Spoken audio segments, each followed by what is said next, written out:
Bonjour et bienvenue dans cette nouvelle vidéo d'éducation chez OnePips. Donc le sujet du jour va vraiment du coup être les high et les low inducements. D'accord. Donc ça va être la dernière partie de ce qui est des liquidités en attente, donc des liquidités à liquider. D'accord.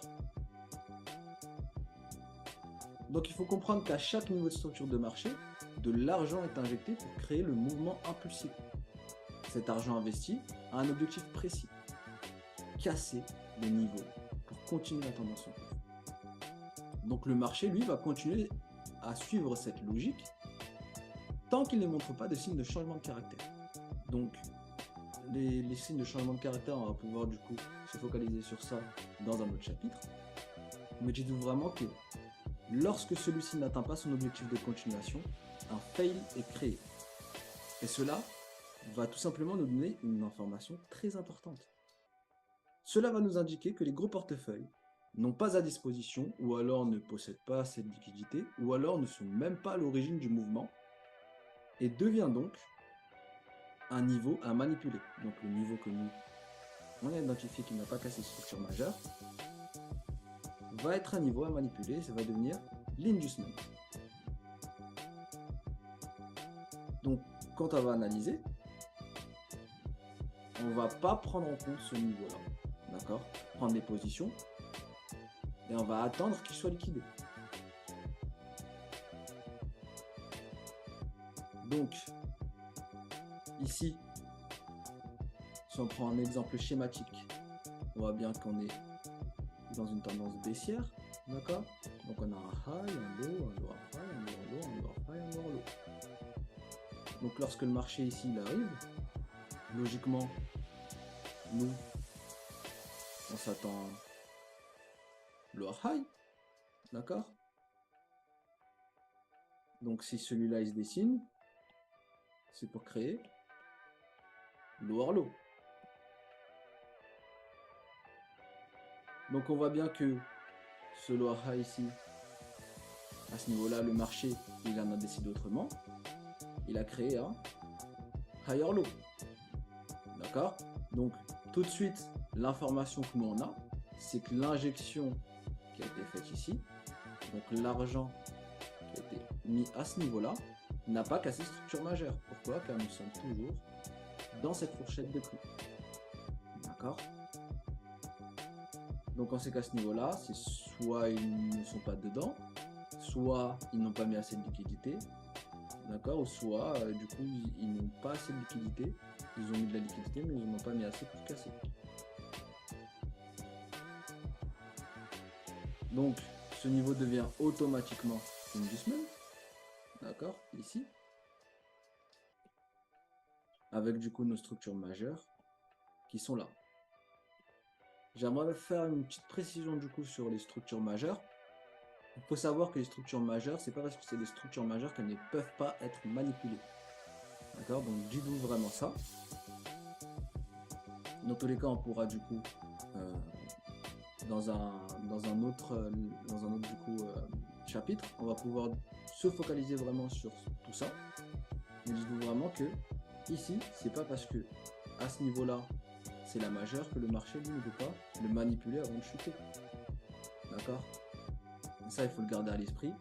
En tout cas, par rapport à l'inducement, celui-là, on sait qu'il va être manipulé. Donc nous, on ne va pas chercher à vendre ici, d'accord? Car on sait que ce niveau, il va sauter.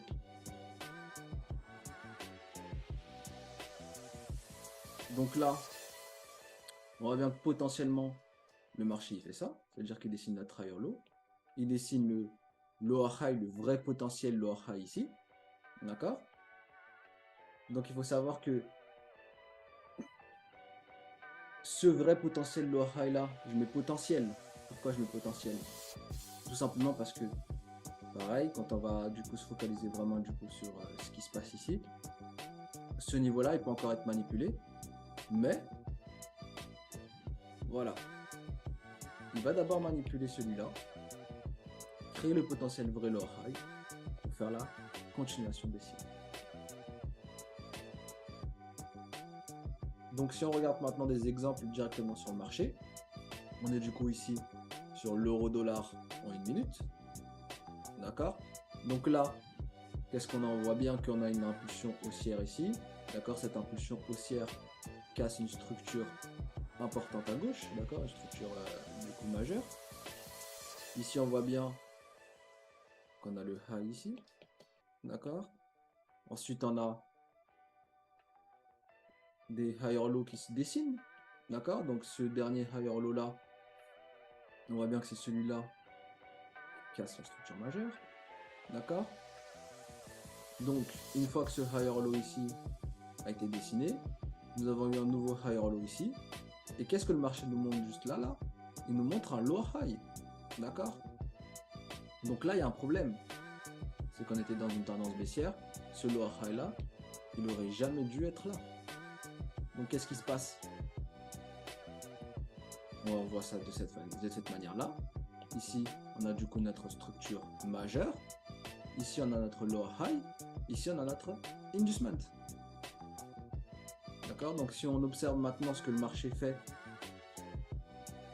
ici, on voit bien que le marché est en train de prendre inducement. D'accord? Donc ce que vous voyez ici, ça n'est pas un DOS. Donc il faut faire attention. D'accord? Donc on voit bien que le marché est en train de prendre inducement. Il est en train de faire une prise de liquidité. D'accord? Donc la prise de liquidité est confirmée ici. On voit bien que l'entrée des gros portefeuilles, d'accord, à ce niveau-là, se fait après la prise de liquidité de ce niveau. Donc, il liquide ce niveau grâce à ce mouvement. Il reteste le mouvement à ce niveau-là. Et c'est ici qu'ils entrent pour... Ils ont un objectif quand ils rentrent. D'accord? C'est pourquoi? C'est pour casser, d'accord, la structure. Il ne faut pas oublier qu'ici, on a notre majeur, on a notre vrai higher low ici. Et enfin, le but est de dessiner un higher high. D'accord? Donc, un petit exercice pour vous, avant qu'on finisse du coup avec ce chapitre. Backtester du coup la paire de votre choix dans l'unité de temps de votre choix. D'accord? Donc, je ne vous impose pas de paire, je ne vous impose pas d'unité de temps. Parce que du coup, ces concepts-là fonctionnent sur toutes les unités de temps. Et votre but, c'est de mettre en évidence les inducements que vous observez lors de la création des mouvements. Et répondez à cette question. Qu'est-ce que vous remarquez une fois la prise de l'inducement effectuée? Donc ça sera tout pour cette vidéo et on se retrouve pour une prochaine vidéo.